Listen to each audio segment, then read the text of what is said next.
चेड़ी चोंच भर ले गई, नदी न घट्यो नीर, दान दिए धन घटे नहीं, यूं कह रहे साहिब कबीर। परमात्मा अपना साइन कर रहे हैं इस वाणी को बोल करके, कह रहे साहिब कबीर कि दान करने से धन नहीं घटेगा, ये नियम है परमेश्वर का। और दान सुपात्र को करे। गुरु बिन माला फेरते, गुरु बिन देते दान, गुरु बिन दोनों निष्फल हैं, चाहे पूछो वेद पुराण। देते को हर देत है, जहां तहां से आण, अण देवा मांगत फिरो, फिर साहिब सुने ना कान।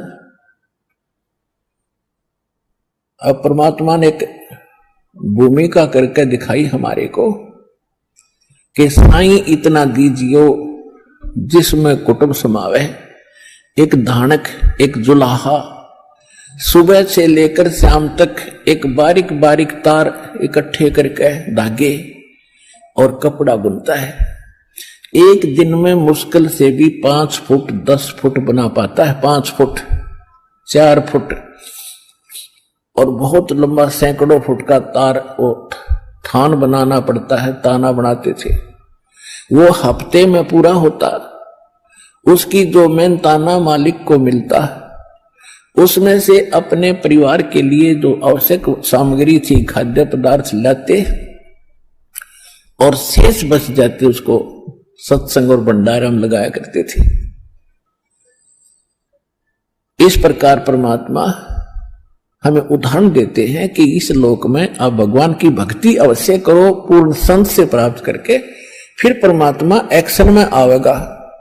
और वैसे आप ये फार्मूले अपनाओगे तो सफल नहीं हो पाओगे, क्योंकि फिर आपके साथ काल रहेगा, ये मन है, और केवल वर्क डन मिलेगा आपको।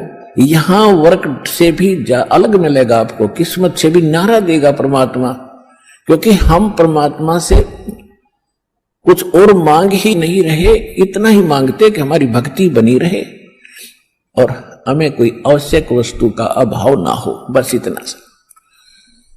अब जैसे ये सोचते हैं अपने बच्चों के लिए ये बना दूं वो बना दूं। एक लाला जी था सेठ धनी, उसने अपने मुनीमों से एक दिन अपनी टोटल संपत्ति का, सारी संपत्ति का टोटल करवाया कि कितनी संपत्ति होगी। उन्होंने बताया जी इतनी होगी, मेरी कितनी पीढ़ी इससे निर्वाह कर सकती है।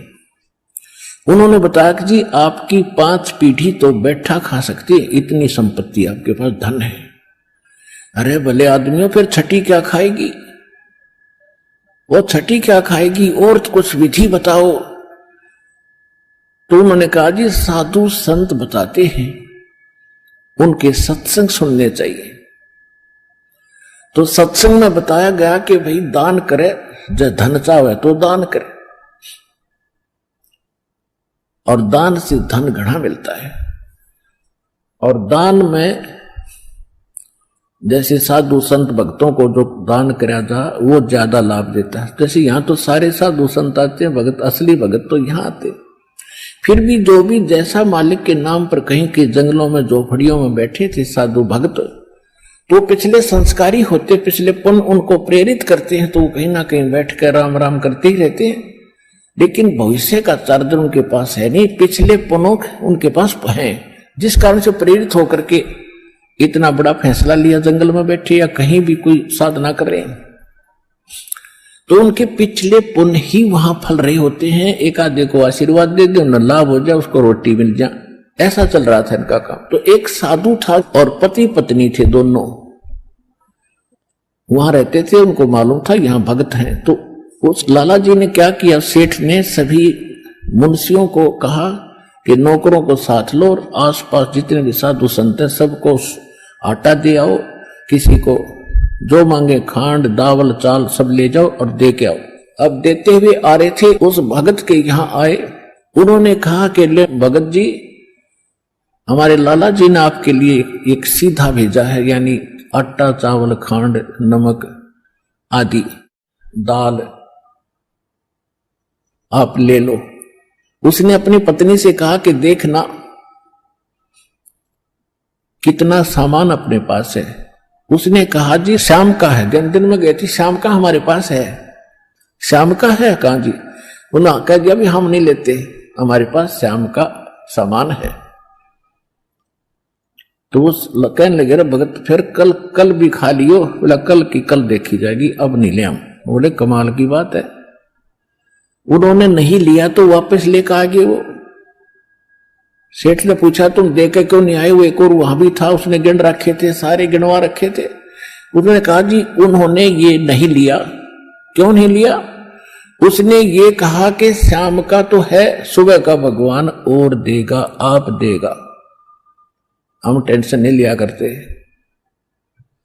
अब उस लाला जी का सिकरो घूमया फिर दिमाग का, अरे तेरा गजब हुई हो, मैं तो छठी पीढ़ी का ठेका ले रहा हूं, सुबह की भी परमात्मा पे छोड़ दी। वहां से चलकर वहां आया, उसने पूछा कि भाई आप ऐसा निर्णय क्यों ले रहे हो, भूखे मरोगे? भूखे? वो कहने लगे भूखे मरा करें वो जो भगवान पर विश्वास नहीं करते। और हमें भगवान आगे से आगे देता उसने, क्योंकि ज्ञान सुन रखा था। लाला जी को बैठा लिया, कहते मां के पेट में जब आप थे किसने चिंता थी तेरी? हाँ यह तो बात सही है। जब आप मां के गर्भ से बाहर आए आपका दांत नहीं थे, आप रोटी चावल आटा नहीं खा सकते थे, और उससे पहले आपकी मां के स्तन में दूध भी नहीं था, हक नहीं था। बाहर आते ही बालक कितना चिंतित है, आपको अमृत दूध पिलाया। अरे तू ठेकेदार हो रहा छठी पीढ़ी का, तेरी बुद्धि भ्रष्ट होगी लाला जी। और गधे की योनि में जागा तू। तेने बोला जी कि एक रूम तो मेरे गया कि एक बड़ी कोड इकट्ठा कर लिया तने, पाप का भागी तू होकर खाएंगी तेरी पीढ़ी। वो अपनी किस्मत साथ लेकर आएंगी, तेरे भरोसे नहीं है। अब क्या करूं तो मेरे गया जो बोला इसने बांट दे, धर्म कर दे, तेरी जान बचेगी। तब उस लाला जी ने वो भंडारा शुरू किया, धन भी नहीं बचेगा तेरा। तो कहने का भाव यह है पुण्यात्मा, हम तो बहुत लंबा चौड़ा हिसाब लाए बैठे हैं, एक पल का भरोसा नहीं। देखो अंत में आपने इस स्थिति में आना पड़ेगा, और जिस स्पीड पर आप चले इसका कोई अंत नहीं। आज किसी के पास एक प्लाट है और थोड़ा सा जुगाड़ होते नहीं, सोचे एक और लूं, और फिर और जुगाड़ होगा तो एक और लूं, वहां थोड़ा सा ठीक मिल रहा है, रेट ज्यादा होने वाले हैं, वहां भी दाव लग गया तो 30 चौथा और दूसरे शहर में ले लूं, इतने मृत्यु हो जाएगी, और फिर कुत्ता बने कहां घूमना करेगा, सैर सपट्टे करता। यह बात आपने याद रखनी पड़ेगी, 101% सत्य है। अब जो आपको दास ने परमात्मा की वाणी सुनाई थी कि सुरपति दुखिया भूपति दुखिया रंक दुखी बपरीति हो। अब सुरपति देवताओं का राजा इंद्र बहुत दुखी, इसका इतिहास पढ़ के देखियो इंद्र का पुराणों में।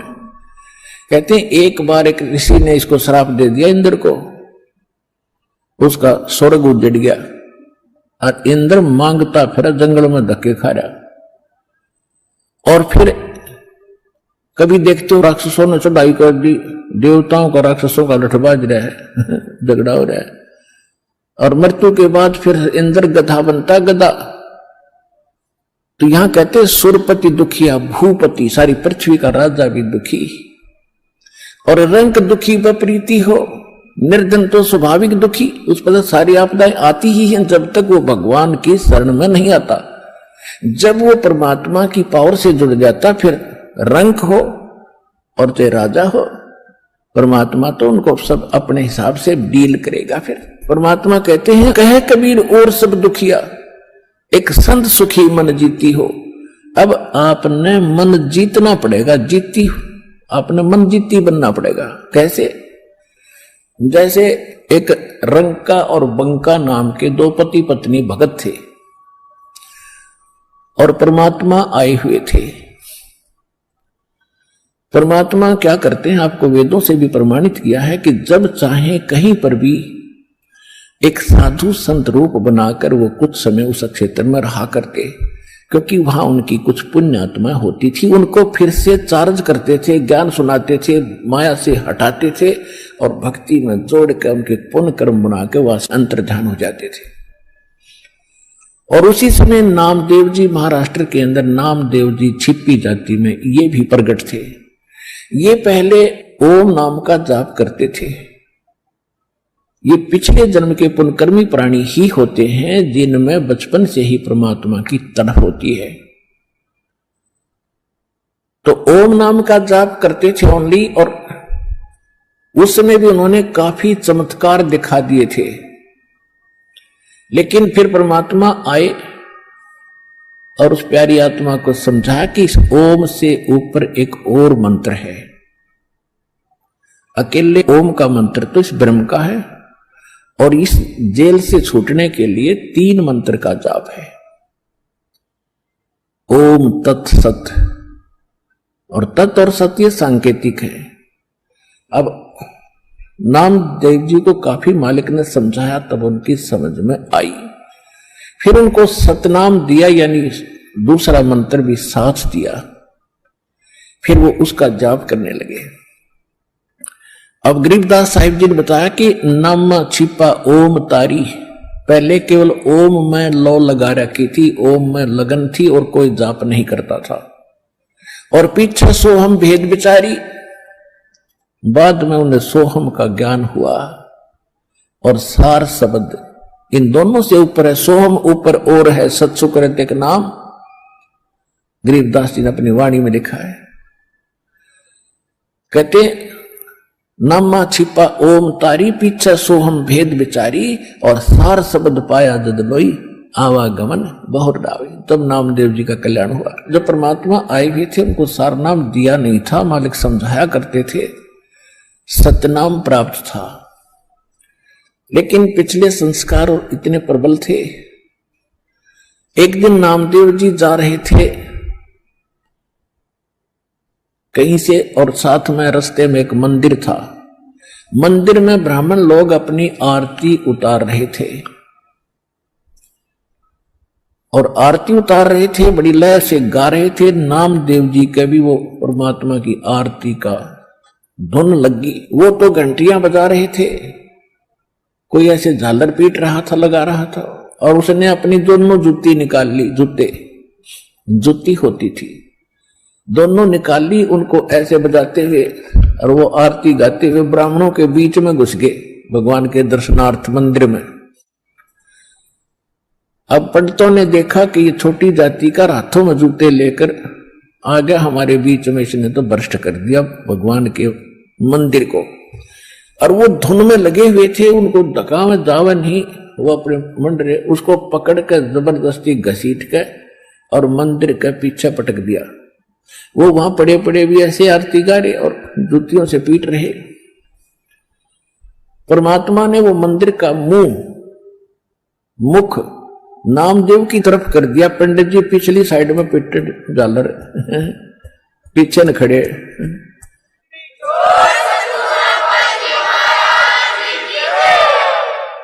अब नामदेव जी चले गए रंका और बंका, और एक उनकी लड़की थी वंका। नामदेव जी रंका और वंका के घर अधिक जाते थे, क्योंकि वो भी परमात्मा के शिष्य थे। जब परमेश्वर साधु रूप में वहां आ रहे थे, गुरु रूप में रहा करते थे। अस्थायी सटे उनका कुछ समय का था वहां पर। तो जो ही वो उस रंका बंका के घर गए नामदेव जी, और वो लड़की उन भक्तों की, रंका और बंका की, एक पट्टी तैयार करे थी, जैसे अपने देसी औषधि बना के हल्दी कूट के तेल में पका के। नामदेव ने पूछा, बहन क्या कर रहे हो ये? वो कहने लगी, भाई तेरे खोदे हुए खड्डे आट रही हूं। अब मैंने क्या कर दिया कि भाई तू कतई नहीं मानता, भगवान गुरुदेव जी कितना संकेत करते हैं, भाई तुम अपनी यह अंगा मत दिखाया करो, अपनी शक्ति का प्रदर्शन ना करा करो, थारा भट्ठा बैठ जाएगा। पर भाई तुम बाज नहीं आता। और भक्तों की इज्जत रखने के लिए भगवान को दुख उठाना पड़ता है। तेरे को क्या जरूरत थी वहां उस मंदिर में घुसने की। और जब तेरे को बाहर पटक दिया ना भगवान की इज्जत का, तेरी इज्जत नहीं भगवान की इज्जत थी वहां पर। भगवान का नाम लेनिया नहीं रहे वो कोई, सबको पता था कि उसका भगत है, उस गुरु का। परमात्मा नाम बदल कर वहां रह रहे थे।